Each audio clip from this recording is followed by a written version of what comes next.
Hunting for a new wireless mouse is no easy task given just how many there are available at prices ranging from 200 to 2000 rupees or more. But if you spend your days in front of a computer, you probably know that the right mouse and the right keyboard for that matter can make a huge difference in your productivity. So hey guys, this is Tech Rookies and today we are going to compare the Zebronics Zeb Dazzle and the Mi wireless mouse and let you know which one you should go for.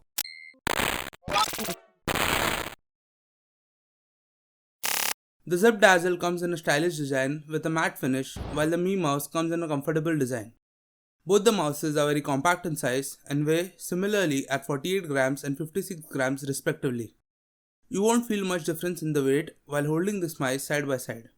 While Zebronics claims to have a 3 million click life cycle on its buttons, Mi doesn't mention the button life cycle for the Mi mouse anyway.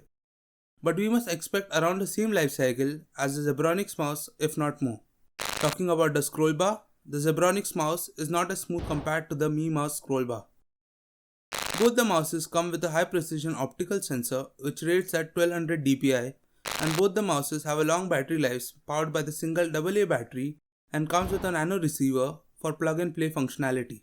The Mi mouse comes with an on-off switch, while on the other hand, the Zebronics mouse comes with a smart energy saving mode, which means that the mouse switches off when kept untouched for a long period of time, and you can activate it by just clicking any button. Now let's come to the most important thing, the price.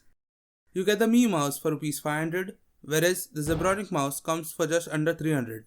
If the price is a constraint for you, go for the Zebronics, but if you want a good quality product and company assurance, go for the Mi mouse. Thanks for watching.